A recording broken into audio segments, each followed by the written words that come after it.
Napaluhod si Romeo sa lupa dahil sa sobrang panghihina. Bukod pa roon, umiiyak siya, nagluluksa. Hindi alam ng binatilyo kung nasang lugar na siya noong mga oras na yon. Basta ang alam niya, malayo na siya sa dati nilang baryo, lalo na sa nasusunod nilang bahay. Gusto na rin niyang sumunod sa mga magulang at kapatid na namatay. Pero ang huling bili ng ina ang pumipigil sa kanya. Nagsakripisyo ito para lang mabuhay siya.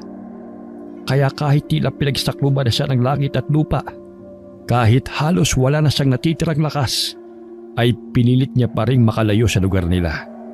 Kagaya ng hiling ng kanyang pinakamamahal na ina. Nang mga sandaling yon, ay nasa sangang daan sa may bukana ng gubat si Romeo. Nag-aagaw na ang liwanag at dilim. Pinilit pa rin gumapang ng binatilyo papasok sa kanang bahagi ng sangang daan na yon. Pero maya-maya pa, hindi na talaga kinaya ni Romeo at tuluyan na siyang nawala ng malay tao. Nang bumalik ang kanyang ulirat, nagisnan niyang nakatunghay sa kanya ang isang matandang babae na noon niya pa lamang nakita sa buong buhay niya. Mabuti naman at gising ka na, Apo. Kumusta ang pakiramdam mo? Sino po kayo? At nasaan po ako? Tawagin mo na lang akong Lola Silay. Nakita kita sa daan habang pauwi ako. Akala ko nga patay ka na. Hindi ko alam kung saan kita iiwan, kaya dito na muna kita sa bahay ko dinala. Pero ngayong gising ka na, saan ba kita ihahatid? Sino mga magulang mo? Baka kilala ko. O bakit na po? May masakit ba sa iyo? May nasabi ba akong masama? Wala na po akong pamilya. Uli lang lubos na po ako, Lola. Namatay po ang nanay at tatay ko sa sunog. Kawawa ka naman pala. Wala ka bang kapatid? Meron po pero patay na rin siya. Huwag ka nang umiyak. Kung ulila ka na at walang kamag-anak na mapupuntahan, pwede namang dito ka na muna sa bahay ko. Mag-isa lang ako rito. Sigurado po kayo? Oo nga. Teka, ano bang pangalan mo? Miyong po. Baka nagugutom ka na, Myong. Kaya mo na bang bumangon? Opo, kaya ko na po. Maraming salamat po sa pagtulong at pagpapatuloy niyo sa akin, Lola Silay. Isang matamis na ngiti lamang ang itinugo ng matanda kay Romeo. Inalalayan siya nitong bumangon at pagkatapos sabay nilang pinagsaluhan ang inihanda nitong almusal. Mabilis na lumipas sa mga araw. Sa tulong ni Lola Silay, unti-unting nabawasan ang nadaramang kalungkutan ni Romeo na dulot ng pagkaulila niya sa mga magulang. Pakiramdam ng binatilyo, nagkaroon siya ng lola at bagong ina. Para sa kanya, isang biyaya mula sa Panginoon ang matandang may mabuting puso na umampon sa kanya. Isang araw, nagpaalam na aalis ang matanda. May mahalaga raw itong pupuntahan. Naiwang mag-isa si Romeo sa bahay nito. Dahil likas na masipag, nagpasa siyang magwalis sa bakuran bago magsibak ng mga kahoy na gagamitin nilang panggatong. Nang may namataan ng binatilo na isang lalaki sa may bakod. Sa tansya ni Romeo ay halos kaedad dito ng kanyang tatay Anselmo. Ang ipinagtataka niya, titig na titig ito sa kanya na para bang kilala siya. May tutulong po ba ako sa inyo? Nandiyan ba si Nana Marcela? Wala pong Nana Marcela na nakatira dito. Silay po ang pangalan ng lola ko. Sino po ba kayo? Silay. Siya nga yun. Marcela o Silay. Apo ka ba niya? Bakit parang ngayon lang kita nakita? Opo, apo niya po ako. Matagal na po ako rito. Baka ngayon lang po ako natsyempuan dito sa bakuran namin. Ganun ba? Akala ko kasi anak ka nung kakilala ko eh. Magkamukha kasi kayo. Kaya po ba kanina niyo pa ako tinititigan? Oo, pero si Nana Marcela talaga ang sadya ko eh. Di bale, babalik na lang ako sa ibang araw. Bago tuluyang umalis ang lalaki, tinapunan pang muli nito ng tingin si Romeo. May naramdamang kakaibang binatilyo. Pakiramdam niya ay may pagkamisteryoso yung lalaking naghahanap sa kanyang lola Silay. Pagbalik ng matandang babae, kaagad na binanggit ni Romeo ang tungkol sa lalaking naghahanap dito. Tinanong mo ba kung anong pangalan, Apo? Naku, pasensya na Lola. Nalimutan ko pong itanong eh. Pero sabi po niya, babalik siya sa ibang araw. Yung billing ko kapag may nagtanong kung sino ka, sinunod mo ba? Opo Lola, nagulat nga yung lalaki. Parang ayaw niyang maniwala nang sabihin kong apo niyo ko. Sa susunod, Miyong, sabihin mong apo kita at sa kabilang bayan ka dati nakatira para hindi na sila magtaka at mag-usisa pa. Opo, mag-ahay na po ba ako? Sigurado kong gutom na po kayo. Malayo yata yung pinuntahan yung baryo. Halos madaling pa nung umalis kayo kanina. Busog pa ako, Apo. Ikaw na lang muna ang kumain. Mamayang hapon na kita masasaluhan. Kailangan ko na muna magpahinga. Tawagin mo na lang ako kapag may kailangan ka, ha? Sige po Lola. Nagtaka kung bakit busog ang matanda, samantalang wala naman tong sinabi na sa handaan ng galing. Hindi na lamang nag-usisa pa si Romeo. Kahit parang nawala na siya ng ganang kumain, ay pinilit niyang ubusin ang nasa plato niya. Nasanay na kasi ang binatilyo na sabay silang kumain lagi ng lola Silay niya. Nang mga sumunod na araw, sa palaging pagwawalis ng binatilyo sa bakuran, napansin niyang parang umiiwas yung ibang kapitbahay na mapadaan sa bahay ni Lola Silay. Napaisip si Romeo. Mabait naman ang matandang babae at magaling makipagkapwa-tao. Pero bakit parang takot na takot ang mga tao na mapagawi sa bahay nito? Gustong tanungin ni Romeo ang matandang umampun sa kanya tungkol sa bagay na yon. Pero hindi akalain ng binatilyo na kusa niyang matutuklasan ang kasagutan sa kanyang mga katanungan. Isang madaling araw, naalimpungatan si Romeo sa narinig na kalabog. Sigurado siyang galing yun sa kusina ng bahay. Pupungas-pungas siyang bumangon at naglakad papunta sa kusina para alamin kung saan nagmula yung narinig niyang ingay. May gaserang nakapatong sa mesa na nasa kusina, kaya kahit paano ay hindi siya mangangapa sa dilim. Nang malapit na sa may mesa si Romeo, ay bigla siyang nakarinig ng mahinang ungol. Ungol na pamilyar sa kanyang pandinig. Ungol ng isang... Aswang! May nakapasok na aswang dito sa bahay ni Lola Silay? Lola Silay? Aswang ka rin? Kagaya ni... Apo, Miyong!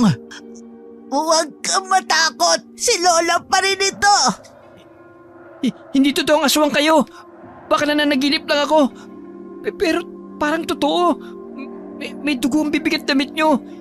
Ibig sabihin, may kinain kayong tao? Pakinggan mo muna ako, Apo! Lola, bakit po? Ano nangyayari sa inyo? Ang ulo ko! Nahampas ako ng matigas na kahoy sa ulo ng taong nakakita sa akin, Apo. Nahuli niya ako sa akto.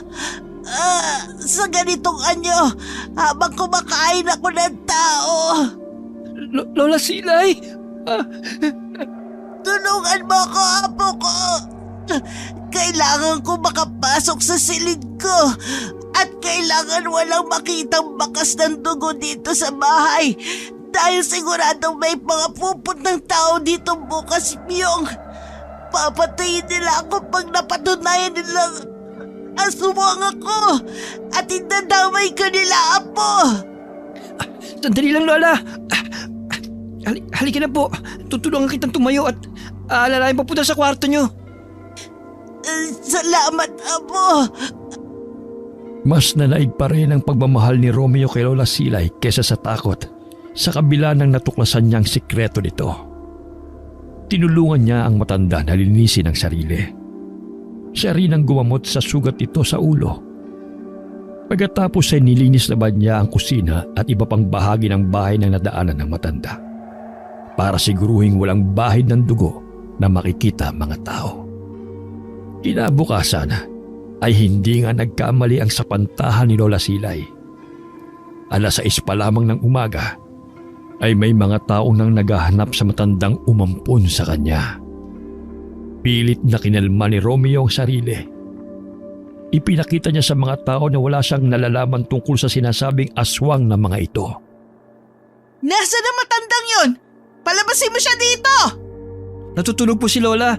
Bakit niyo po siya hinahanap? Dahil siya ang aswang na pumatay sa kapitbahay kong buntis! Sigurado ako! Aswang ang lola mo! Po? Aswang? Si Lola? Imposible po yun. Hindi naman po siya umalis magdamag eh. Maaga kami naghahapunan at maaga rin po kami natutulog. Malamang hindi niya sasabihin sa'yo ang totoo dahil bata ka pa. Ayaw niya matakot ka sa kanya. Ano? Asa na si Nana Marcela? Kung talagang wala siyang kasalanan, kung talagang hindi siya aswang, bakit hindi niya kami harapin? Oo nga, Tama! Tama yun! Tama Palabasin mo siya! Hindi talaga aswang ang lola ko. Sandali lang po, tatawagin ko siya. Patutunayan ko po sa inyo na hindi totoo yung binibintang niyo sa kanya. Hindi mo na ako kailangan tawagin, Apo. Nandito na ako.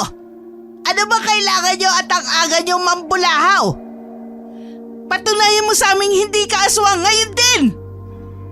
At anong karapatan mo utusan ako, babae? Kung aswang ako, baka kanina ko pa kayo nilapa lahat. At kung aswang nga ako, di ba dapat lalo ka mag-ingat? Lola, kung aswang po kayo, dapat kinain niyo na rin ako. Kasi alam ko po kapag aswang, kahit sariling anak kinakain eh. Hindi na makikilala kahit kapamilya kapag naaatake na ng pagiging halimaw. Niyong Apo. Ako na po nagsasabi sa inyo, hindi aswang ang lola ko. Isa lang siyang ordinaryong tao gaya natin. Hindi niya kayang manakit ng kapwa katulad ng ibinibintang nyo. Basta hindi kami titigil hanggat hindi namin nalalaman kung sino yung aswang na pumapatay dito sa lugar natin. At sa oras na malaman naming tamang hinala namin, humanda ka, Nana Marcela. Kanina pinagbibintangan mo ko, ngayon naman pinagbabantaan. Kung wala na kayong sasabihin, umalis na kayo sa pamamahay ko. Basta tandaan nyo to, kapag nakumpirma naming aswang ka, malilintikan ka sa amin pati ang apo mo. Huwag na huwag niyong idadamay ang apo ko at talagang magkakasubukan tayo. Lumayas na kayo! Layas! Kababakasan ng mukha at boses ni Lola Silay ng matinding galit. Nagpanting ang mga tenga ng matanda pagkarinig sa sinabi ng babae na idadamay si Romeo sa oras na mapatunayan ng mga ito na aswang nga si Lola Silay. Maging ang binatido ay kinabahan sa biglang pagbagsik ng anyo ng matandang babae. Dahil doon kung kaya dali-dali nagsialisa ng mga taong sumugod sa bahay ng matanda. Ang malaking pagkakamali ng mga ito. Tinandaan ni Lola Silay ang mga mukha ng susunod nitong mga biktima. Salamat sa pagtatanggol mo sa akin, Apo. Wala po yun, Lola. Hindi ko naman po hahayaang saktan kanila eh. Hindi ka na ba natatakot sa akin ngayon? Natatakot pa rin po. Pero alam ko pong hindi niyo naman ako sasaktan eh. Kasi kung gagawin niyo yun, dapat nung una pa lang. Halos 1 taon na rin po ako dito sa bahay niyo. Wala po kayong ibang pinakita sa akin at pinaramdam sa akin kundi kabutihan at pagmamahal. Miyong, Apo. Hanggat wala po silang pruweba, hindi ka nila pwedeng saktan. Kaya wag po kayo magpapahuli, Lola. Sa susunod na paglipad nyo, mag-iingat po kayo lalo. Oo, Apo. Maraming salamat sa paalala at sa pagtanggap mo sa akin kahit isa akong halimaw. Sa unang pagkakataon, sa loob ng 1 taong pananatili sa bahay ng matanda, ay hindi napigilan ni Romeo Nayakapin ng mahigpit si Lola Silay. Yakap na tanda ng pagtanggap, pasasalamat at pagmamahal. Ang matandang babae ay nagulat at hindi kaagad nakahinga sa ginawa ng binatilyong ampo nito. Pero maya-maya ay gumanti rin ng yakap si Lola Silay kay Romeo. Kinagabihan, gising pang binatilo nang umalis ng bahay si Lola Silay. Alam niyang aalis ito para mga swang na naman. Hindi niya maiwasang mag-alala para sa matanda. Naipanalangin na lamang ng binatilyo na sana'y huwag itong mahuli ng mga taong naghihinala na ito nga ang aswang na pumapatay sa kanilang lugar. Batid ni Romeo na kahit hindi kasalanan at hindi makontrol ni Lola Silay ang pagiging aswang, mali pa rin konsintihin niya ito. Lalo't alam niya na sa bawat pag-alis nito, ang kapalit niyon ay isa o higit pang buhay ng mga inosenteng tao. Pero malaki ang utang na loob niya kay Lola Silay. Bukod pa roon, napakabuti nito sa kanya. Kaya kahit nalaman niya ang tunay nitong pagkatao, tanggap niya pa rin ito bilang lola niya. At handa siyang protekta ng sekreto nito sa abot ng kanyang makakaya. Kinabukasan, may dumating na hindi inaasahang bisita sa bahay nila.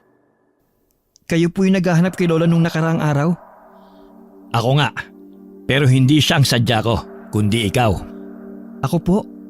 Ano pong ibig niyo sabihin? May bagong biktima na naman ng aswang. Isa sa mga taong sumugod dito sa inyo kahapon. Paano niyo po nalamang may mga nagpuntang tao rito kahapon? Hindi na mahalaga yon. Alam kong alam mo rin na aswang si Nana Marcela. At alam ko rin hindi kanya totoong kadugo. Hindi ko po alam ang sinasabi niyo. Isa akong albularyo. Nakumpirma ko mula sa aking gabay na hindi ka totoong apo na matandang aswang na nakatira sa bahay na yan. Gabay po? Oo, gabay. Dahil sa gabay ko at sa isa pang personal na dahilan kung bakit ko na lamang si Nana Marcela ay isang aswang. Isang mabangis na aswang. Pero lola ko po siya. Mabuti po siya sa akin. Kinupkup niya po ako at itinuring pong parang tunay niyang apo. Tama nga hinala ko. Nung unang beses pa lang kita nakita. Anak ka ni Anselmo. Ha? Bakit po kilala niyo yung tatay ko? Kaibigan ko siya. Kilala rin niya si Nana Marcela.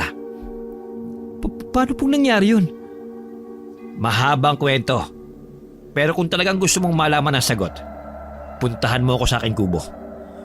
Gusto ko rin malaman kung paano napunta kay Nana Marcela ang anak ng aking kaibigan. Saan ko po makikita ang kubo niyo, Mang... Berting. Mang Berting na lamang ang itawag mo sa akin. Ano nga pala ang pangalan mo? Romeo po, pero Myong po ang palayaw ko. Basta bumulong ka lang sa hangin, Myong. Kapag handa ka ng puntahan ako, susunduin ka ng gabay ko. Matagal nang nakalis si Roberto, pero nakatulala pa rin si Romeo. May pakiramdam ang binatilyo na marami siyang matutuklasang sekreto sa sandaling magtungo siya sa kubo nito. Hindi na siya nagulat nang malamang ginantihan ni Lola Silay ang mga taong nagbanta sa matanda. Sigurado siyang iisa-isahin nito ang mga taong yun hanggang sa maubos. Ang gumugulo sa isip ni Romeo ay ang sinabi ni Roberto na si Nana Marcela ay isang mabangis na aswang. Kinabukasan, hinintay muna ng binatilyo na makaalis ang matanda bago siya lumabas ng bahay. Kagaya ng bili ni Roberto, bumulong siya sa hangin at ilang saglit pa, nagulat si Romeo nang matalaw niya ang isang lumilipad na bagay sa himpapawid. Masyadong malaki yun para sa isang normal na ibon. Ang isa pang ikinamangha niya ay nang unti-unti itong lumapit sa kanya. Napansin ni Romeo na ibon nga yun. Parang isang malaking pabo na umaapoy ang buntot. Dahan-dahang bumaba ang nasabing ibon at pumuesto na parang nag-aanyayang sumakay siya sa likod nito. Natakot ang binatilyo dahil baka mapaso siya ng buntot nito. Pero nang maalala si Roberto at ang mga gusto niyang malaman, ay biglang naglaho ang lahat ng kanyang mga pag-aalinlangan. Nang sa wakas ay nakasakay na si Romeo sa likod ng malaking ibon na mukhang pabo, ay nagulat siya nang mabilis itong lumipad pataas. Muli siyang namangha dahil hindi man lang siya napaso sa umaapoy na buntot nito. Halos hindi na malayan ni Romeo kung gaano katagal ang naging paglalakbay nila. Nawili siya sa pagtingin sa mga ulap at sa magagandang tanawin sa ibaba habang lumilipad sila. Hanggang sa namalaya na lang niyang nasa isang bundok sila. Bumaba ang ibon sa gitnang bahay kung saan naroroon ang isang maliit na kubo. Napalilibutan ng iba't ibang klase ng halaman, mga boteng nakabitin at naglalakihang matandang mga puno. Dahil likas na magalang, hindi muna pumasok sa bakuran ng kubo ang binatilyo. Tinawag niya muna si Roberto. Tao po! Mang Berting! Nandito na pala kayo ni Bulalakaw. Halika, Myong. Pasok. Bulalakaw? Oo, Myong. Siya ang gabay ko na gumagabay din sa sagradong bundok na ito sa Isla ng Panay. Ibig sabihin, mula Negros ay dinala ako dito ng iyong gabay, Mang Berting? Baka hanapin po ako ni Lola. Huwag ka mag-alala. Ihahatid ka pabalik ni Bulalakaw. At hindi malalaman ni Nana Marcela na umalis ka, Myong. Pero, bakit dito mo napiling manirahan, Mang Berting? Dahil dito ako sinanay ng aking abuelo para maging isang mahusay na albularyo. At alam mo bang sa sagradong bundok na ito nanirahan ang Diyos na kamatayan at digmaan? Sinong Diyos na yun, Mang Berting? Si Sadapa. Bueno, para hindi ka na gaano magtagal dito, sisimulan ko ng pagkukwento sa iyo. Batali kaming magkaibigan ng tatay mo, si Anselmo. Dahil lahat ng atensyon niya ay nasa pamilya, hindi siya kaagad nakapag-asawa. Sa aming magkakaibigan, si Anselmo lang noon ang nanatiling binata. Kayo po? Ako ang pinakaunang nakapag-asawa. Maaga ako napaibig kay Lorena. Nasa na po siya? Bakit hindi niyo siya kasama dito sa kubo niyo, Mang Berting? Wala na siya. Mag-isa na lamang ako sa buhay. Pareho po pala tayong ulila na. Ako ang pumatay sa kanya, Myong. Kinitil ko ang buhay ng pinakamamahal kong si Lorena. Napatulala si Romeo sa mga narinig mula kay Roberto. Ang mapait at madilim na nakaraang matagal na niyang kinalibutan ay biglang nagsalimbayan sa kanyang isipan. Naalala niya kung paanong pinatay ng sarili niyang ama ang pinakamamahal niyang bunsong kapatid at kung paanong binihag din ito silang mag-ina dahil tinakasan na ito ng katinuan. Dahil doon ay hindi napigilang mapaluhan ni Romeo at sa labis na paghihinagpis, ang mga munting pag-iyak niya ay nauwi sa malakas na panaghoy. Myong, anong nangyayari sa'yo? Naalala ko lang pong pamilya ko, Mang Berting. Si tatay, si nanay, at si Lito. Ikinalulungkot kong malaman na ulila ka na rin gaya ko. Pero, paano nangyari yon? Si Santiago, ang tiyuhin mo. Hindi ka ba niya kinupkop? Wala na rin po siya. Pinatay po siya ni tatay dahil akala niya may relasyon sila ni nanay. Kaya pinatay niya rin po ang kapatid ko. Imposible. Hindi yun magagawa ni Anselmo. Maliban na lang kung katulad ko rin siyang nahawa ng pagiging aswang. Po? Nahawaan din po kayo katulad ni tatay? Oo, Myong. Dahil ako ang nagyaya nun sa kanya na magtungo sa isang piyestahan sa lugar kung saan ka ngayon naninirahan. Mang Berting? Si Nana Marcela ang matandang umampun sa'yo. Siya ang nangyanggaw sa amin ng tatay mo. Hindi po totoo sinasabi niyo. Totoo, Romeo. Maniwala ka. Hindi mapagkakatiwalaan si Nana Marcela. Hindi ka ligtas sa puder niya. Pero halos 1 taon na po ako sa bahay niya. Bakit hindi niya po ko hinahawaan? Yan ang aalamin natin. Isa lang natitiyak ko. Darating ang araw na gagawin niya rin sa iyo ang ginawa niya sa amin ni Anselmo. Teka, imposibleng hindi ka niya namumukhaan. Para kayong pinagbiyak ng bunga ng tatay mo. Wala po siyang binabanggit ni minsan. Basta puro pagmamahal lang pong pinaparamdam sa akin ni Lola Silay mula nang tumira ako sa bahay niya. Posibleng napamahal ka na rin talaga sa kanya. Lalo't mag-isa lang siya sa buhay at iniiwasan pa ng mga kapitbahay. Pero hindi pa rin tayo nakakasiguro, Romeo. Mabangis na aswang ang matandang yon dahil nagmula sa lahing Bangkilan. Bangkilan? Na aswang? Oo, kaya kailangan masugpo na ang kasamaan niya. Bumalik ka rito, Myong. Tutulungan kitang makakuha ang isang pambihirang mutya. Ano po yung mutya, Mang Berting? At para saan? Pagbalik mo, ipapaliwanag ko sa'yo. Kailangan mo nang umalis. Si Bulalakaw nang bahala sa'yo. Basta mula ngayon, maging mapagmasid ka at lalong mag-ingat kay Nana Marcela. Hindi na malaya ni Romeo kung gaano katagal na ang naging paglalakbay nila ni Bulalakaw pabalik ng Negros. Abala ang isip niya tungkol sa napakaraming bagay. Hindi makapaniwala ang binatilyo sa mga nalaman mula kay Roberto. Hindi na rin niya naitanong kung paano naging albularyo ito at nakaligtas sa pangahawa ni Lola Silay dito. At lalong hindi makapaniwala si Romeo na ang matandang nagligtas ng buhay niya ay siyang ugat ng pagkasira ng kanyang pamilya. Na ito pala ang naging dahilan para malaso ng isip ng tatay niya na naging sanhi upang kitlin nito ang mga buhay ni na Santiago at Lito. At dahil sa pagiging halimaw ni Anselmo, nawala rin ang pinakamamahal na ina ni Romeo. Bago umalis ang gabay ni Roberto, yumukod dito ang binatilyo bilang pasasalamat at pagbibigay galang. Pagtingin niya sa orasan ay nagulat ang binatilyo.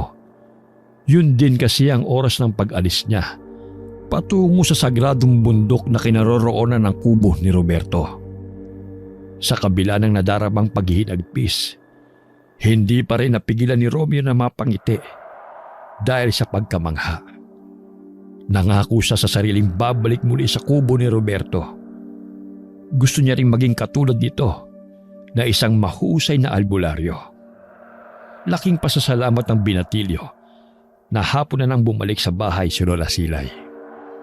Pero nagulat siya nang makitang may kasama itong batang babae na sa tansya niya ay nasa edad 12 anyos pa lamang. Sino po siya, Lola? Nakapagluto ka na ba, Apo? Sigurado kasi ako nagugutom na si Lita. Lita? Oo, Myong. Katulad mo, natagpuan ko rin siya na walang malay sa may gubat. Kaya tinulungan ko at inuwi ko rito. Habang nasa daan kami, bumalik na ang ulirat niya at nalaman kong ulila na rin siya. Kaya dalawa na kayong apo ko. Mahalin mo sana at ituring na parang tunay mong kapatid si Lita, Myong. Opo. Sandali lang la. Maghahain na po ako para makakain na tayo. Lalo na si Lita. Salamat, Apo. Napakaswerte ko talaga sa'yo. Napakabait mong bata at habang nagkakaedad lalong gumagandang lalaki. Alam mo ba, kahawig mo yung naging bisita namin nung minsan may piyesta rito. Talaga po? Oo, pero ang alam ko taga malayong baryo siya. Ikaw naman sa karating baryo lang nakatira, hindi ba? Opo, Lola. Baka nagkataon nung po nakahawig ko siya. Sige po. Pupunta na po ako sa kusina. Lita, sandali lang Kakain na tayo, ha? Oo nga pala, Myong. Baka magtaka ka. Hindi pala kwento itong si Lita. Napilit ko lang magsalita kaninang nagtanong ako tungkol sa pamilya niya. Marahil ay gaya mo, masaklap din ang naging karanasan niya dahil sa pagkaulila. Ganun po ba? Hindi bale, kakausapin ko po siya palagi at kukwento ko ng magagandang bagay. Pwede ko po ba siyang ipasyal paminsan-minsan? Saka na lang, Apo. Huwag mo na munang hahayaang makita ng mga tao si Lita. Hindi kasi natin alam. Baka may naghahanap pala sa kanya na nagtatangka sa kanyang buhay. Hindi ako makakapayag na isa man sa inyo ay mapahamak. Naiintindihan ko po. Huwag po kayong mag-alala. Mula ngayon, aalagaan at poprotektahan ko po si Lita. Salamat naman kung ganon, Myong.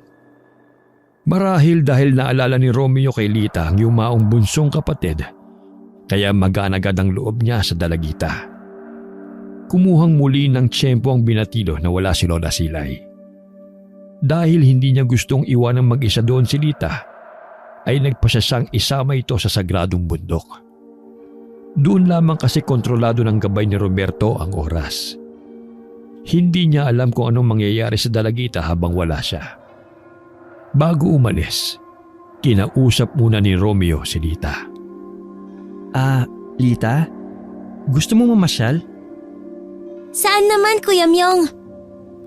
Medyo malayo pero maganda ron. Talaga?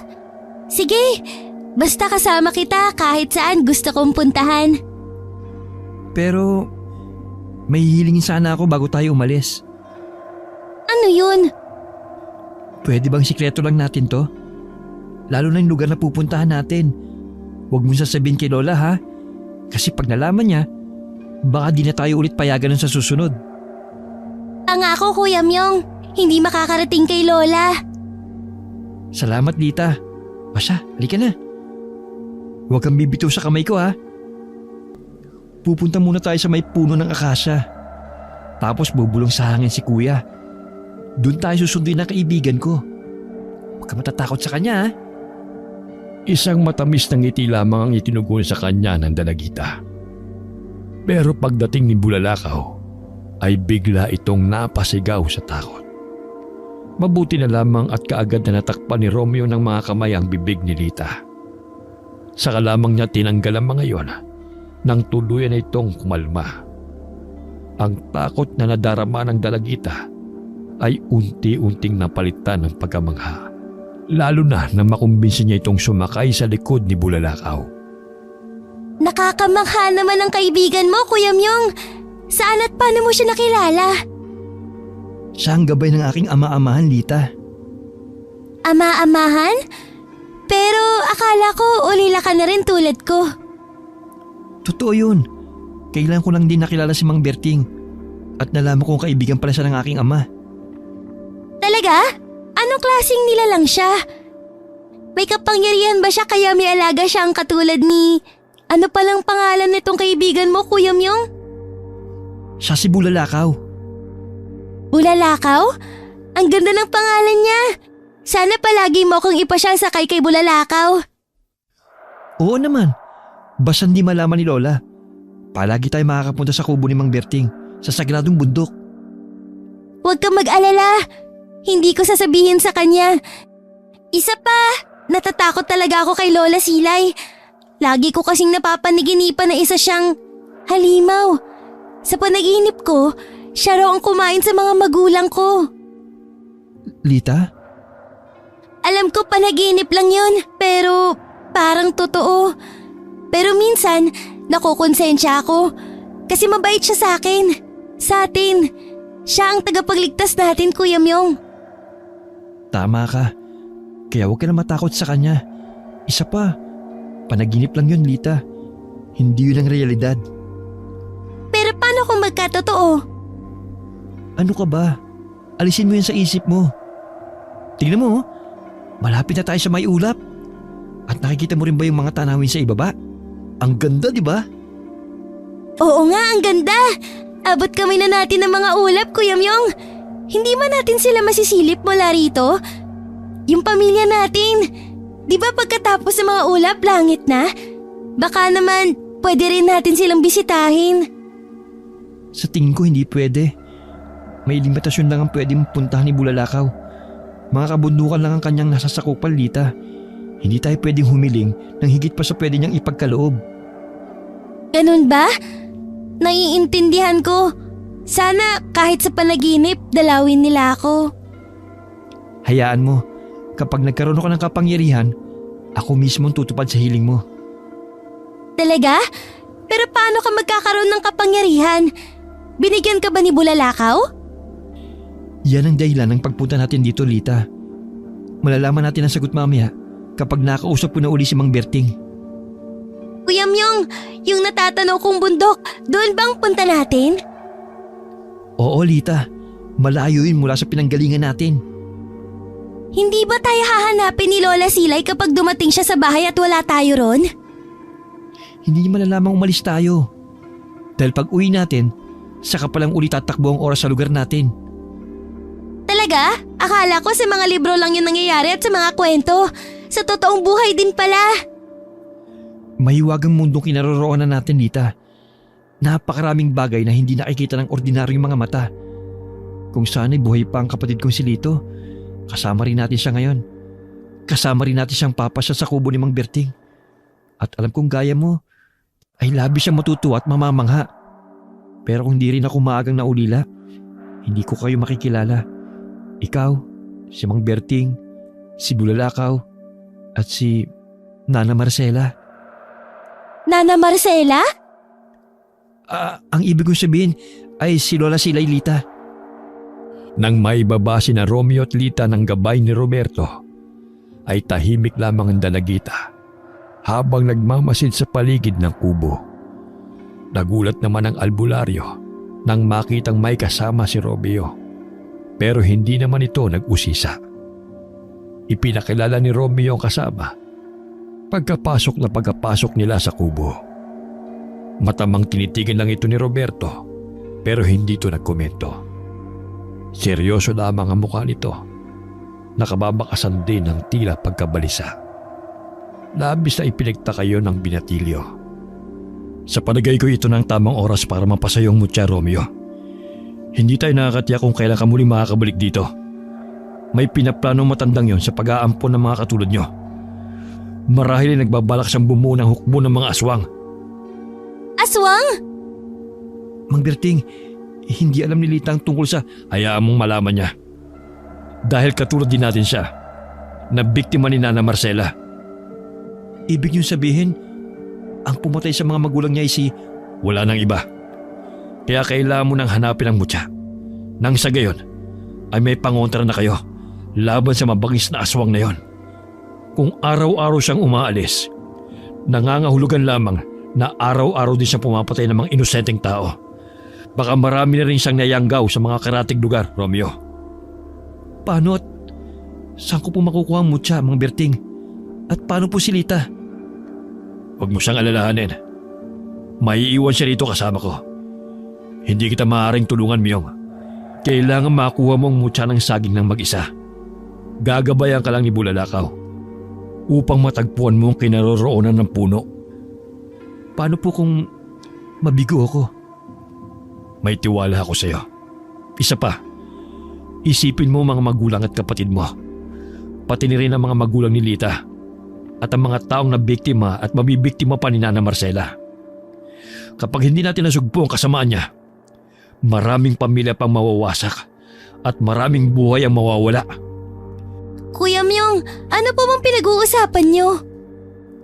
Ipapaliwanag ko si mamaya kapag nakauwi na tayo, Lita. Bumalik ka rito sa Biyernes Santo, Romeo. Isama mo si Lita kung nag-aalala kang maiiwan siya mag-isa ron. At ihanda mo rin ang sarili mo dahil mapapalabang ka sa mas marami pang mga aswang. Ninukuban ng matinding takot si Lita dahil sa mga narinig, lalo na nang mabanggit ni Roberto ang salitang aswang. Ganoong nilalang din kasi ang pumatay sa mga magulang ng dalagita. Nasaksihan mismo nito ng paslangin ng aswang ang mga magulang nito. Nagtataka pa noon ng dalagita kung bakit hindi siya pinatay ng nasabing halimaw. Sa labis ng pagkahindik sa nasaksihan, tumakbo palabas ng bahay si Lita. Tumakbo ng tumakbo kahit hindi alam kung saan ito patutungo. Umiiyak sa takot hanggang sa maubusan ng lakas ang dalagita at nawala ng malay tao sa gubat. kung saan ito natagpuan ni Nana Marcela. Halos iisa lang ang naging kapalaran nito at ni Romeo. Marahil ay pinagtagpo talaga ng tadhana ang dalawa. Hanggang makaalis si Bulalakaw at makapasok sila sa loob ng bahay, ay tulala pa rin si Lita. Hinayaan na lang muna ito ni Romeo. Inasikaso niya ang mga gawaing bahay para pag-uwi ng matanda ay maayos na ang lahat. Nang makapagluto ng pananghalian, ay mahinahong kinausap ng binatilyo si Lita. Nakumbisi naman niya itong kumain muna bago niya ipaliwanag dito ang mga pinag-usapan nila ni Roberto. Napangiti si Romeo dahil marami ang nakain ni Lita. Nagustuhan nito ang niluto niyang gulay. Galing yun sa kubo ni Roberto. Alam na rin niya ang isasikot kay Lola Silay sa sandaling magtanong ang matanda kung saan niya yun nakuha. Lita, alam kong ginugulo ang isipan mo ng mga narinig mo sa amin ni Mang Berting kanina. Ano yung mutya, Kuya Myong? At bakit sabi niya aswang daw si Lola? Totoo ang lahat ng mga sinabi niya. Nagulat din ako nung malaman ko eh. Ang totoo, bago ko pa nakausap tungkol dun si Mang Berting, natuklasan ko na ang tunay na pagkatao ni Lola Silay. Nasaksihan mismo ng mga mata ko ang anyong halimaw ng matandang kumupkup sa atin, Lita. Pero sa kabila ng lahat, tinanggap ko siya at pinagtakpan sa mga tao. Kaya hindi ko halos matanggap nang malaman kong siya pala ang ugat ng pagiging ulila ko. Si Lola Silay o Nana Marcela ang naging dahilan ng pagkamatay ng mga mahal ko sa buhay. At siya rin ang pumatay sa mga magulang mo. Ano? Siya yun? Yung aswang na kumain sa nanay at tatay ko? Oo, Lita. Kaya hindi tayo ligtas dito. Hindi ko alam kung may ideya na siya na anak ako ni Tatay Anselmo, na isa sa mga nayanggaw niya noon. Niyanggaw? Oo. Ibig sabihin, hinawaan ng pagiging aswang. Dahil doon, nagawang patay ng tatay ko ang kapatid niya. Pati na rin ang kapatid ko. Tapos ikinulong niya kami ni nanay. Dapat tatakas kami. Sinunog kong bahay namin sa galit ko sa aking ama. Pero mag-isa lang akong nakalabas ng buhay. Nahuli kami ni tatay. Para makaligtas ako, nagsakripisyo si nanay.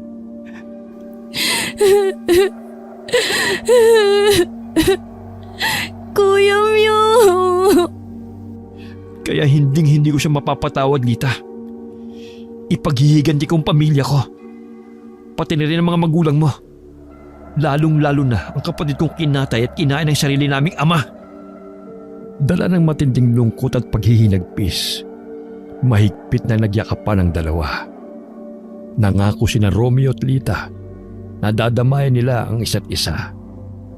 Nagkasundo rin silang mananatili muna sa poder ni Lola Silay para hindi makalatang alam na nila ang katotohanan. Kagaya ng nakaugalian, gabi na naman umuwi ng bahay ang matanda. Masigla itong sinalubong ni Romeo at ipinaghain. Tuwang-tuwa naman si Lola Silay. Wala itong kamalay-malay sa binabalak na paghihiganti rito ni na Romeo at Roberto.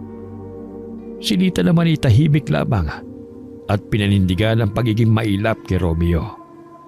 Saka lamang sila nag-uusap kapag wala roon ang matandang babae. Kinabukasan, nabalitaan ni Romeo na sunod-sunod ang pag-atake ng aswang sa baryo nila. Talagang iniisa-isa ni Lola Silay yung mga taong sumugod noon sa bahay nito at nagbanta sa matanda. Habang lumilipas sa mga araw, ay nadadagdagan ng pangamba sa puso ng binatilyo. Hindi rin niya maiwasang mainip habang hinihintay na sumapit ang Biyernes Santo. Bagamat may kabaring nararamdaman para sa mga nakatakdang mangyari, lalo na sa sinabi ni Roberto na kailangan niyang matalo ang mga aswang na makakaengkwentro sa pagkuha ng mutya. Mas lamang ang determinasyon ni Romeo. Kaunting panahon na lamang at mabibigyan na rin niya ng hustisya ang pagkamatay ng pamilya niya. Lalong-lalo na ang pinakamamahal niyang kapatid na si Lito. Dumating ng takdang oras, Romeo. Handa ka na ba? Opo, Mang Berting. Kayo na munang bahala kay Lita. Huwag ka mag-alala. Ligtas siya dito sa kubo. Kasama niyang gabay ko. Akala ko po ba si Bulalakaw ang kasama ko sa paghahanap ng puno kung nasa ng mutya? Naisip kong ako na lamang sasama sa'yo. Gusto ko masaksihan kung paano mo yung makukuha at kung paano mo lalabanan ng mga aswang na naghahangad din makuha ang mutya ng saging. Pero paano kung atakahin ka rin nila? Hindi nila ako makikita, Myong. Bukod sa aking gabay, may mutya rin akong tangan. Ganun po ba? Ang lakas mo na siguro, Mang Berting. Ilang buwan din ako nagsanay at nag-aral ng panggagamot. Pati na kung paano gumamit ng mga orasyon. Pero hindi kita matutulungan. Sasamahan lang kita, Myong. Ikaw mismo ang kailangang tumalo sa mga kalaban. Ikaw lang. Naiintindihan ko po, Mang Berting. Mag-iingat ka, Kuya Myong. Salamat, Lita. Hintayin mo ako rito, ha. Pangako babalikan kita. Tara na po, Mang Berting. Oo nga, at malayo pang lalakbay natin. Bulalakaw, ikaw na muna ang bahala kay Lita at dito sa kubo. Ikinampay ni Bulalakaw ang mga pakpak. Tanda ng pagtugon kay Roberto. Matapos doon ay naghanda na sa pag-alis ang dalawa para hanapin ang puno ng saging na pagkukunan ni Romeo ng mutya. Naiwang nag-aalala si Lita habang umuusal ang taimtim na dasal na sana'y magtagumpay ang binatilyo na itinuring na niyang tunay na kapatid sa misyon nito. Sa sandaling makuha ni Romeo ang mutya, kaya nang harapin ng binatilyo ang aswang ng bangkilan na naghahasik ng lagim sa kanilang bayan. Magwawakas na ang kasamaan nito at may paghihinti na niya ang mga mahal nila sa buhay. Mahaba-haba din ang nilakad nila upang makarating sa destinasyon. Umaga sila umalis sa kubo, pero gabi na matagpuan nila ang puno. Nagulat pa si Romeo na mapagtantong bukod sa Biyernes Santo noon, kabilugan din pala ng buwan. Kaya malinaw niyang nakita ang puno na ang puso o bunga ay nakaharap sa silangan. Maghihintay pa tayo ng hating gabi, Romeo. Ilang oras pa yon. Kainin na muna natin itong baong dala ko. Siguro na may kumain na si Lito sa mga oras na ito. Sige po, Mang Berting.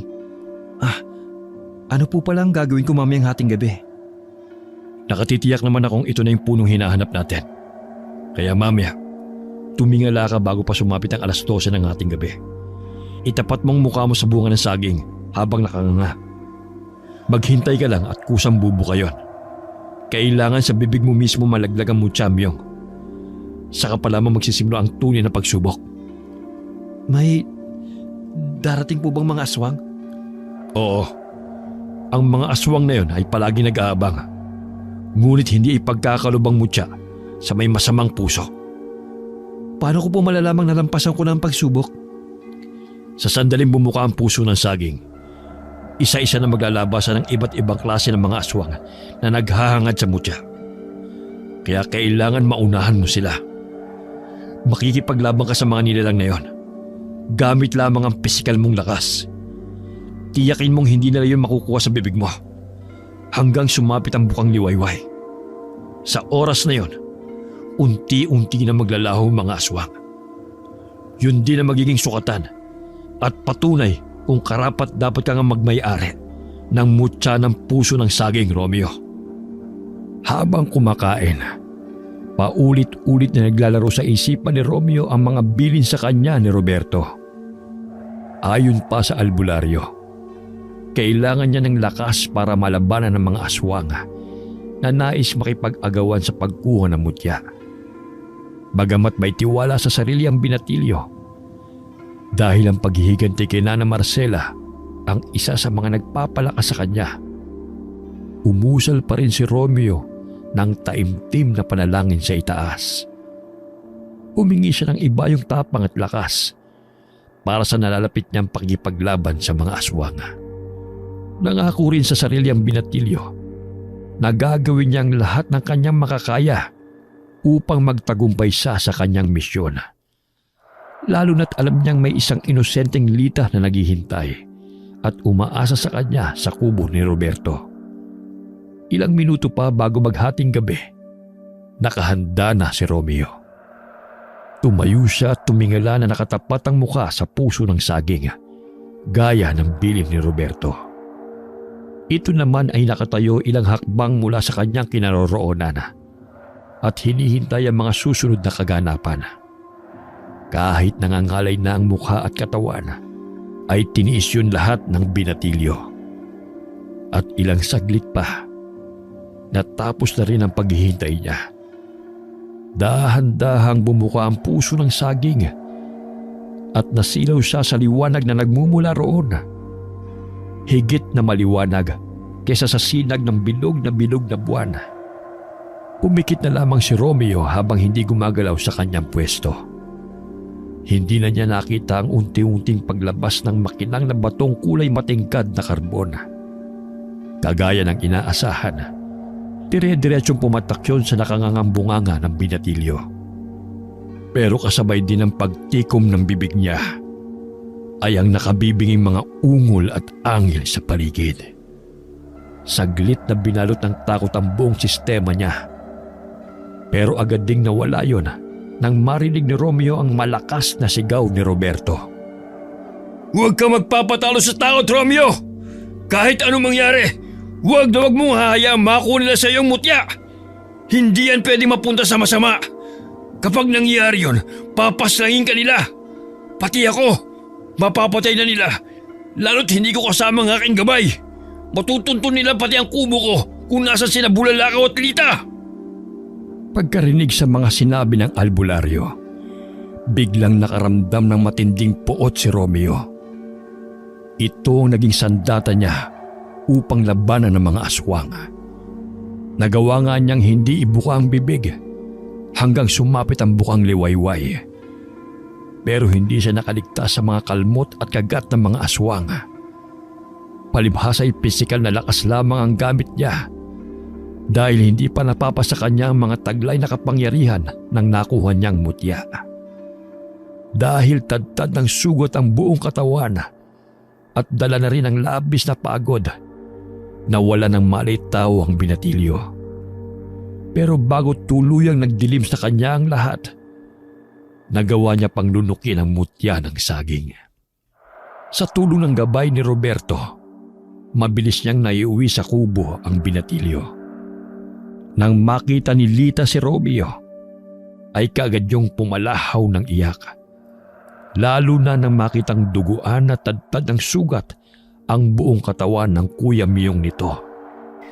Kuya Myong!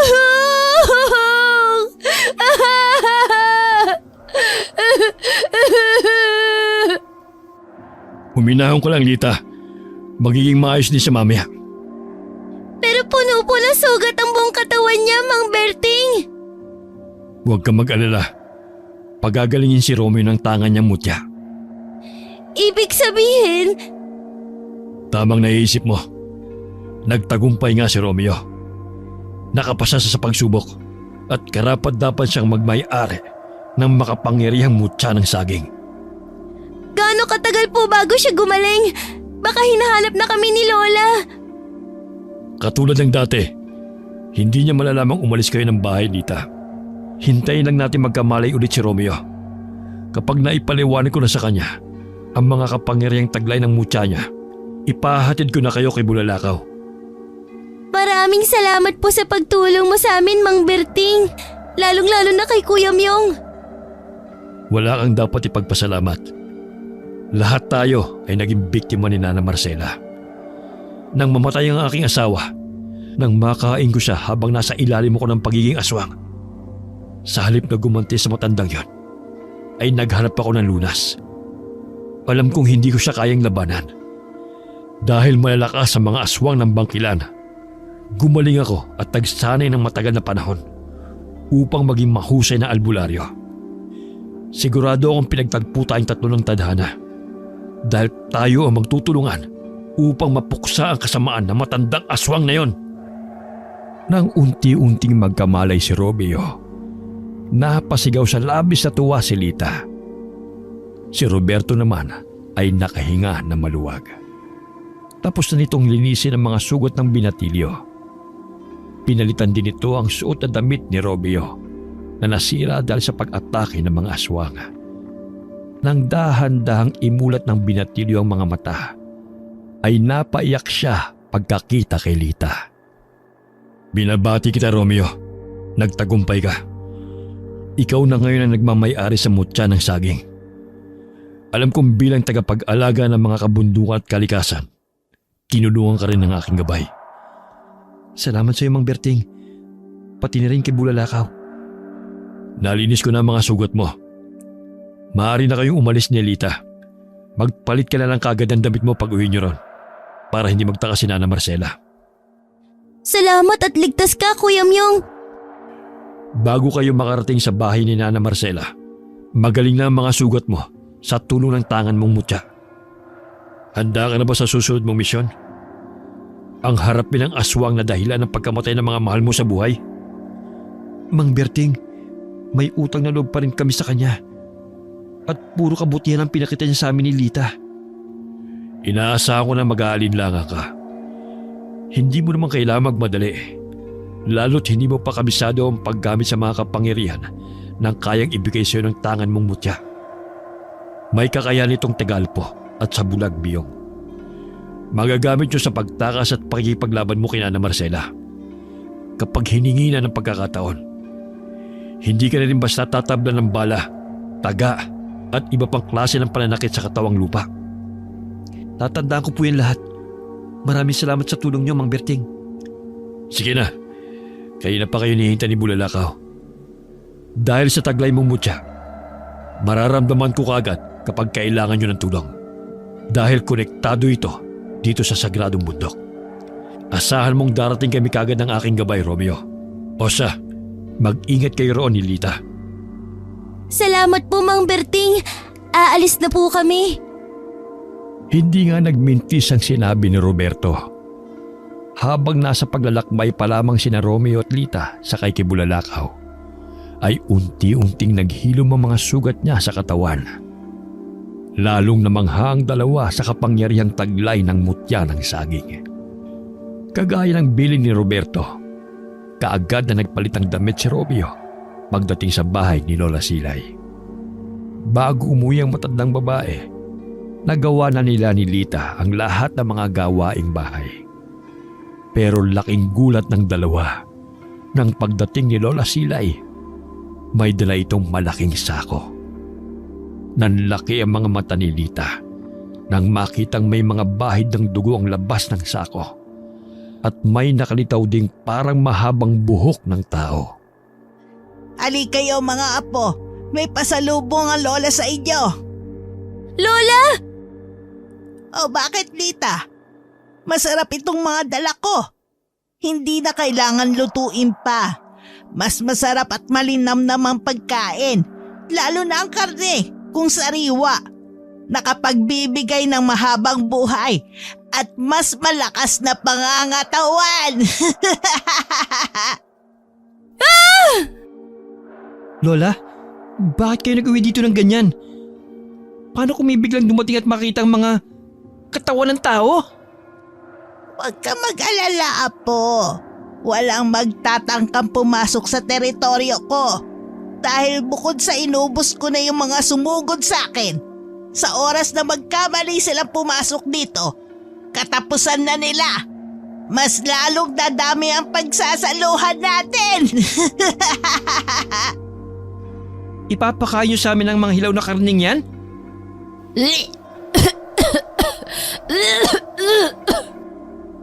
Bakit hindi? Mga apo ko kayo. Dapat lang na kung anong pagkain ko, yun din ang kakainin ninyo. Pero Lola, ayaw po namin maging... Aswang? Bakit ayaw mo, Apo? Magiging mas malakas ka pa kesa sa inaakala mo. At maaari ka rin magkaroon ng buhay na walang hanggan. Tingnan niyo si Lola. Matanda na pero napakalakas pa rin. Kayang-kaya ko pang makipagbuno sa 10 katao. Kahit pa puro lalaki at may armas. At kapag naging kagaya kayo ni Lola, hindi na kayo masasaktan ni numan mga apo ko. Hindi! Ayoko maging kagaya nyo! Halimaw!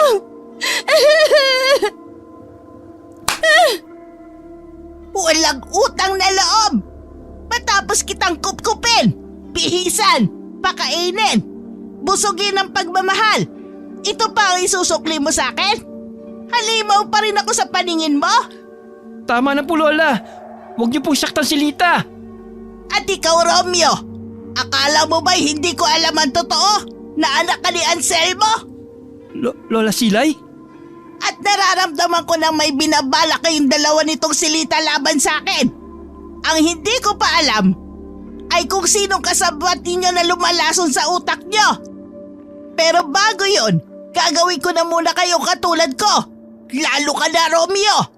Sigurado ako magiging isang malakas na aswang ka, kagaya ng iyong ama.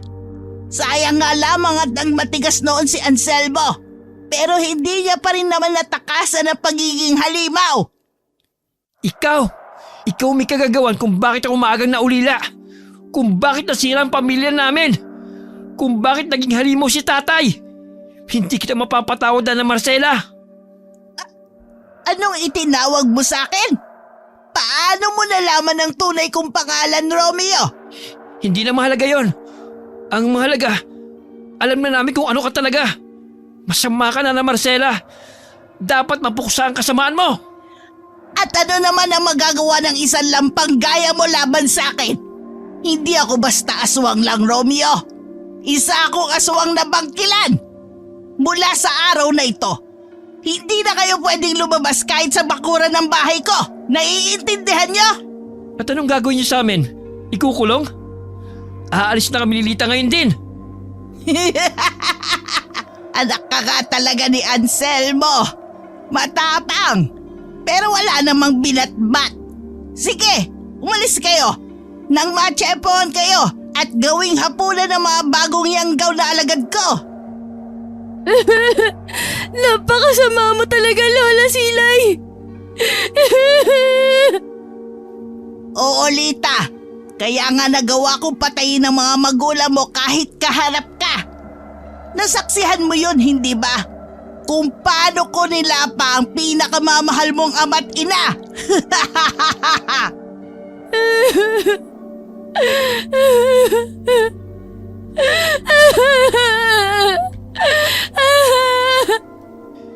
May hangganan din ang kasamaan mo, Nana Marcela. Isinusumpa ko. Magbabayad ka sa mga ginawa mo. Ako mismo ang pupuksa sa'yo. Kailangan mo muna maging aswang, Romeo. Para naman kahit papano, may lakas ka para labanan ako. Kaya kainin mo na to, apo. Kainin mo to! Ayoko! Ilayo niyo yan sa bibig ko! Ayoko maging aswang gaya mo! Tama na po, Lola! Kuya Myo! Malahimik ka riyan, Lita. Huwag ka mainip dahil sabay kayong makakatikim ng karne ng tao ngayong gabi. Kapag nangyari yun, hindi na kayo mag-iisip umalis dito sa pamamahay ko. Hindi nyo na ako iiwan, mga apo ko. Magsasama tayo habang buhay bilang isang masayang pamilya. Gagawin nating aswang ang lahat ng tao sa baryong ito. Pati na rin ang mga karating lugar. Kahit anong pagpalag ni Romeo at pakiusap ni Lita sa matanda, hindi nila ito napigilan. Bago matapos ang gabing yun, ay tuluyang nayanggaw ni Lola Silay ang dalawa. Pero sa tulong ng mutya ni Romeo, hindi siya tinablan ng pagiging aswang. Tanging si Lita lamang. Mabilis na umepekto rito ang ginawa ng matandang aswang na kumupkup sa kanila. Katulad ng plano ni Lola Silay. Ikinulong sila nito. Saka ito umalis para maghanap ng mga bagong mabibiktima. Dahil hindi pa kabisado ni Romeo kung paano gamitin ang kanyang mutya, kaya hindi niya alam kung paano tutulungan si Lita. Halos isang iglap lang at naubos kagad ng dalagita ang mga sariwang karne na nasa mesa. Nang tangkain itong kagatin ang binatilyo, nagtaka siya sa kakaibang lakas na biglang lumukob sa kanya. Noon niya napagtantong unti-unti nang gumagana ang kapangyarihan ng mutya. Dahil doon ay nagawa niyang igapos at pakalmahin si Lita. Labag man yun sa loob ni Romeo, ngunit kailangan niyang gawin para maprotektahan ang dalagita. Paulit-ulit na nagmamakaawa ito sa kanya, pero hindi nagpatalo sa kanyang emosyon si Romeo. Kailangang maitakas niya si Lita at madala kay Roberto. Ang matandang albularyo lamang ang makakatulong sa kanila. Sigurado siyang kaya pang maagapan ang pagiging bagong yanggaw ng kapatid niya. Nang makatulog si Lita, ay bumulong sa hangin si Romeo. Nagpadala siya ng mensahe kay Bulalakaw. Batid niyang darating ito kasama si Roberto anumang oras. At hindi nga siya nabigo. Bago siya sumakay sa malaking ibon, tinapunan muna niya ng tingin ang bahay na minsan nilang naging tahanan. Saglit na nakaramdam ng lungkot si Romeo. Pero kaagad ding napalitan yun ng tuwa. Habang nasa himpapawid sila, sumilay ang isang nakalulokong ngiti sa labi ng binatilyo. Nakikinikinita na niya magiging reaksyon ni Lola Silay. Sa sandaling hindi na sila nito madatnan sa bahay. Ano pong gagawin natin sa kapatid ko, Mang Berting? Ako nang bahala sa kanya. Ngunit kakailanganan din natin ang tulong ng iyong mutya. Gagawin ko pong lahat, gumaling lang si Lita. Ikaw, sigurado ka bang hindi ka tinablan ng pangyayanggaw sa iyo ni Nana Marcela? Hindi po, Mang Berting. Dahil sa aking mutya. Kung ganon, gumagana na pala ang mga kapangyarihan ng mutya. Ayaw mo bang magsanay muna at alamin kung paano ito gamitin? Wala na pong oras. Balak ni Nana Marcela na nayanggawin ang lahat ng tao sa baryo namin. Pati na rin po mga karatig na lugar. Talagang naghahasik siya ng lagim. Sa sandaling masiguro ko pong maayos na si Lita, babalik ako ron para hanapin siya, Mang Berting. Sigurado ka bang kaya mo na siyang labanan? Hindi niyo po ba ako tutulungan? Tutulungan kita. Siyempre naman. Oo nga po pala. Kaya niyo po bang gamutin ang lahat ng mga taong niyanggaw ni Nana Marcela? Depende, Romeo. May limitasyon din ang kakayahan ko. Lalo pat sa bawat taong ginagamot ko, nababawasan ang lakas ko. Sa ganito mga pagkakataon, kapag tuluyan mo nang hinarap si Nana Marcela, may mga buhay na kailangang isakripisyo. Mas mabuti nang mamatay ang mga bagong yanggaw na alagad niya kaysa mabuhay sila bilang mga halimaw. Mang Berting? Naiintindihan kong nararamdaman mo, pero hindi lahat ay kaya mong iligtas. Lalo pat nakakatiyak akong ang iba sa kanila ay sunod-sunuran na sa matandang aswang na yun, Miyong. Pwede po bang dito na lang muna ulit si Lita? Oo naman. Pati ikaw, kapag natapos mo na ang misyon mo, palaging bukas itong kubo ko para sa inyong dalawa ng kapatid mo. Maraming salamat po talaga, Mang Berting. Napakaswerte ni tatay dahil meron siyang naging kaibigan na kagaya niyo. Mas mapalad siya dahil nagkaroon siya ng anak na kagaya mo, Romeo. Alam kung saan man naroon ngayon si Anselmo, maligaya siyang kasama ang nanay mo at si Lito. Pati na rin po si Tio Santiago. Oo nga pala. O paano? Simulan na natin ang panggagamot kay Lita. Sige po, para pag nagkamali na siya ulit, wala nang epekto sa kanyang ginawa ni Nana Marcela. Sigurado matutuwa si Lita kapag nakita niya kayo ulit ni Bulalakaw. Tinulungan ni Romeo si Roberto na ihanda ang mga kasangkapang gagamitin ito sa paggamot kay Lita.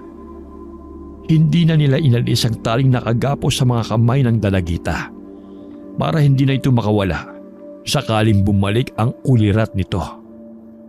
Halika, Romeo. Tulungan mo kong ibitin patiwarik ang kapatid mo. Po, pero Tiisin mong nadarama mong awa para sa kanya. Ito lang ang tanging paraan para mawala ang mutya ng aswang na nasa loob ng kanyang katawan. Mutya ng aswang? Oo. Kaya bilisan na natin bago patuloy ang lumaki ang halimaw na nasa loob ni Lita. Sa sandaling sambitin ko ang orasyon, makakaramdam ng matinding pananakit ang tiyan ng kapatid mo.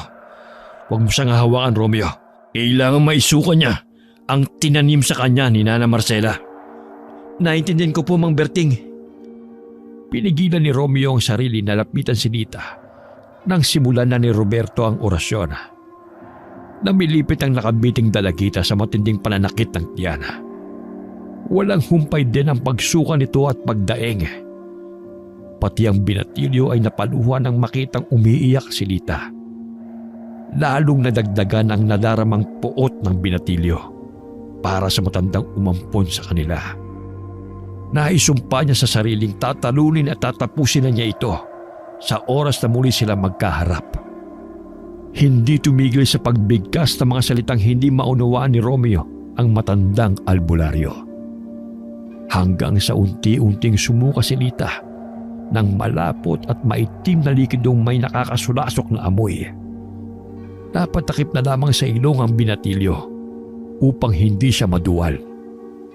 Nang tuluyang maisuka ni Lita ang isang itim na sisiw, ay saka pa lamang tumigil si Roberto sa ginagawa nito. Lita?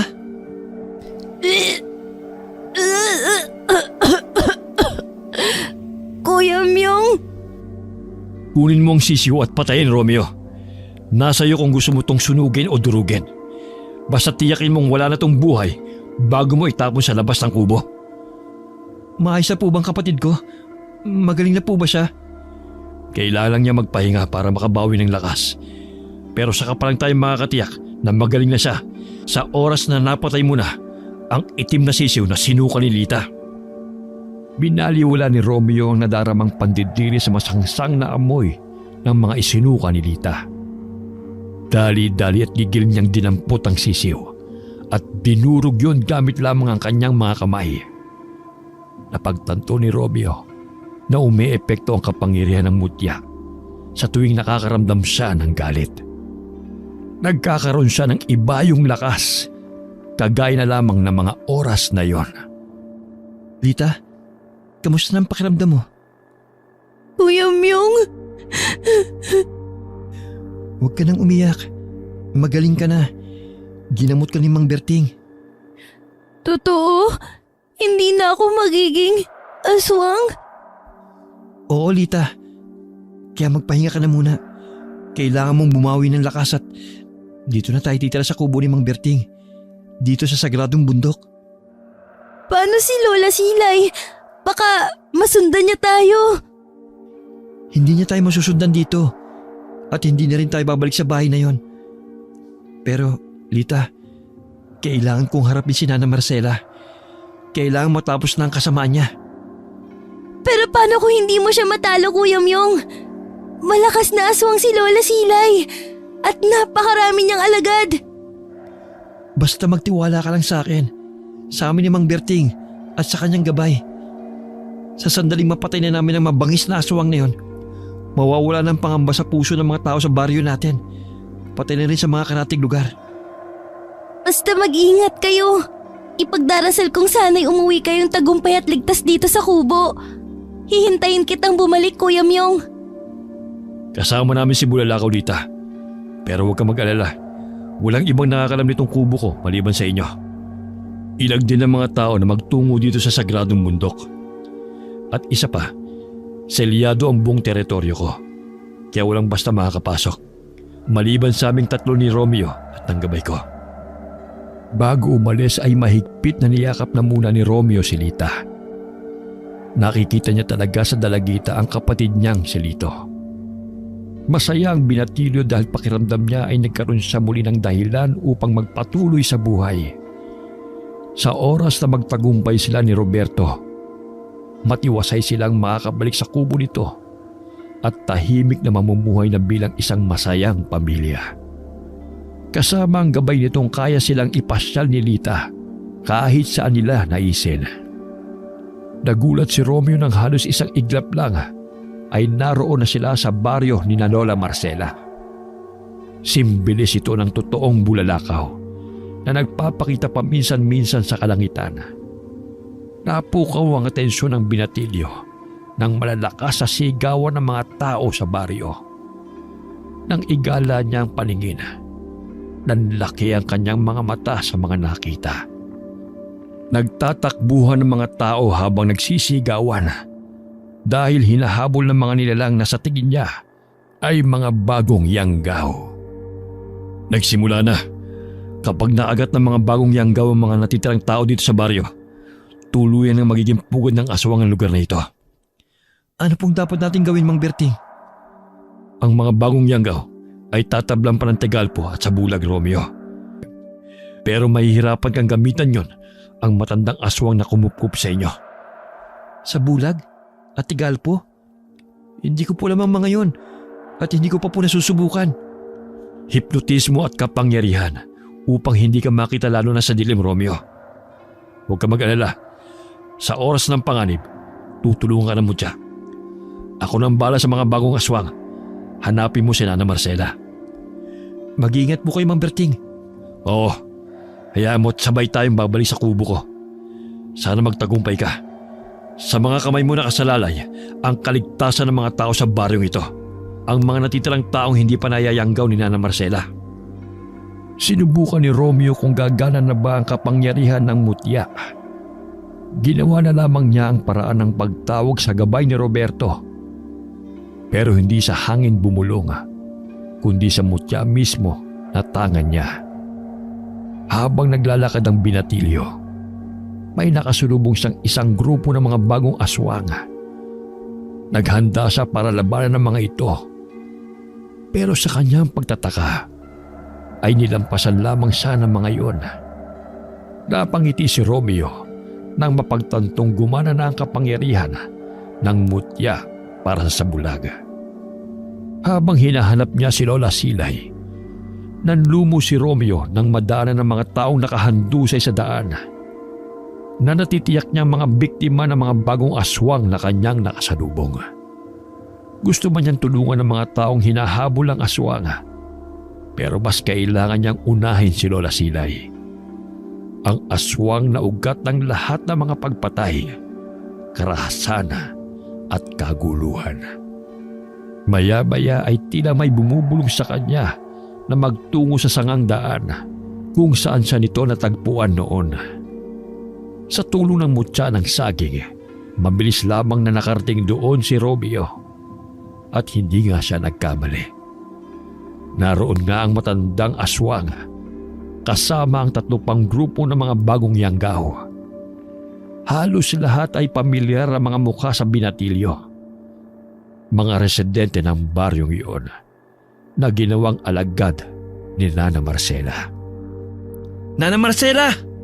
Miyong, apo ko!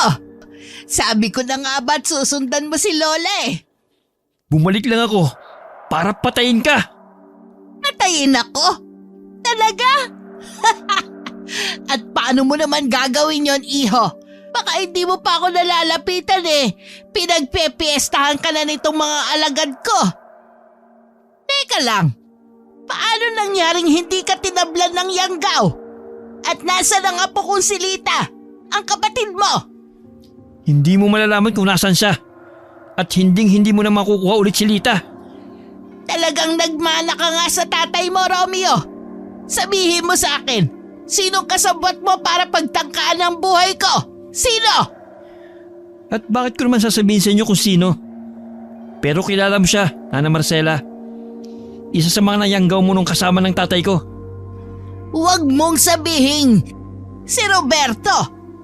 Ang hangal na yon. Kung ganon, siya yung tinutukoy mo nun na lalaking naghahanap sa akin. Ang pagkakataon nga naman, mukhang sabay ko pa kayong ireregalo sa mga bago kong alagad ngayong gabi, Romeo. Tamang-tama. Sigurado akong hinihintay na si Roberto ng pamilya niya sa impyerno. At ng kaibigan niyang hangal din, kagaya niya na si Anselmo.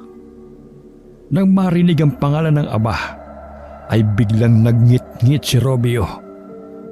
Ang nadarmang matinding galit ay nagbigay sa kanya ng kakaibang lakas. Inutusan ni Lola Silay ang isang grupo ng mga alagad nitong aswang na sugurin si Romeo. At sa pagkamangha na matanda, sa isang iglap lang, napatumba ng binatilyo ang lahat ng mga iyon. Inutusan nito ang isa pang grupo at muli natalo ang mga yon ni Romeo. Ang huling grupo ay ginamitan niya ng Tegalpo na nagpadali sa pagpatay niya sa mga ito. Napasigaw sa galit si Lola Silay nang mapagtantong may pinanggagalingan ng kakaibang lakas at kapangyarihan ng isa sa mga ampon nito. Kaya pala malakas ang loob mong kalabanin ako, Romeo! Saan ang galing ang lakas at abilidad mo? Hindi mo na kailangan malaman pa, Nana Marcela. Basta hindi ako aalis sa baryong to hanggat hindi ko nabibigyan ng katarungan ng pagkamatay ng pamilya ko. Talagang tatapusin mo ko? Sa kabila ng mga ginawa ko para sa iyo? Para sa inyo ni Lita? Minahal ko kayo na parang mga tunay kong kadugo! Dahil may balak ang masama sa amin. Hindi ka marunong magmahal, Nana Marcela. Wala kayong mga utang na loob! Lalo ka na, Romeo! Isa kang hangal! Hinding-hindi ka magtatagumpay sa binabalak mo! Kung may matitira mang buhay sa ating dalawa, ako yon at hindi ikaw! At nagsimula na nga ang sagupaan ng dalawa. Lakas sa lakas, tapang sa tapang. Kapwa puno ng galit ang kanilang mga puso. Si Romeo, dahil sa ginawa ng matanda sa tatay niya, kay Roberto at sa mga magulang ni Lita. Si Lola Silay naman, dahil sa pagtataksil ng mga inampon at itinuring na tunay nitong mga apo. Napagtanto ni Romeo na tama nga ang sinabi ni Roberto. Kakaiba ang lakas ng isang aswang ng bangkilan. Nahirapan siyang gamitan ng matanda ng Tegalpo at sabulag. Dahil hindi pa niya ganun kakabisado ang paggamit sa mutya ng saging, napuruhan ng matandang aswang na bangkilan si Romeo. Mabuti na lamang at dumating sa tamang oras si Roberto. Nagsanib puwersa sila ng binatilyo para matalo si Nana Marcela. Sa unti-unting pagagapi nila sa matandang aswang, unti-unti ring nanghina ang mga alagad nitong natitira na patuloy pa rin sa paghabol sa mga taga-baryo. Bago tuluyang nawala ng hininga si Nana Marcela, tinawag nito ang pangalan ni Romeo. Romeo! Apo! Sana'y mapatawad niyo ako ni Lita. Humihingi din ako ng tawad sa iyo, Roberto. Totoong minahal ko kayo ni Lita, Apo. Lalong-lalo ka na, Romeo. Lola Marcela. Tapos na rin sa wakas, Romeo. Matatahimik na rin ang baryong ito. Pati na rin ang mga kaluluwa ng lahat ng nasawi dahil sa matandang yan. Wala ang dapat pagsisihan. Totoo man ang sinabi niya bago ang kanyang huling hininga. Kailangan mo pa rin kitlin ang buhay niya. Kailangan manaig pa rin ang kabutihan laban sa kasamaan. Mang Berting. Tayo na. Naghihintay ng aking gabay at naghihintay na rin sa atin si Lita sa kubo. Salamat. Paalam na sa'yo, Lola Silay. Habang sakay kay Bulalakaw, umiiyak ang puso ni Romeo. Naging masyadong malupit ang kapalaran para sa kanilang lahat. May mga buhay pang kinailangang mawala para lamang ang kasamaan ng aswang na bangkilana na si Nana Marcela ay mapuksa. Nang ibinalita nila kay Lita ang mga nangyari, hindi napigilang mapaiyak ng dalagita. Sa kabila ng mga natuklasan at ginawa sa kanila ng matandang aswang, ay totoong napamahal din ito sa dalagita. Nang makabisa na ni Romeo ang paggamit sa mga kapangyarihan ng mutya, tinupad niya ang pangako kay Lita. Natutulungan nitong makita at makausap muli ang mga magulang. Naging masaya at payapa ang buhay ng magkapatid sa kubo ni Roberto. Madalas silang mamasyal sakay kay Bulalakaw. Tinulungan din ni Roberto si Romeo na magsanay bilang isang mahusay na albularyo. Wakas.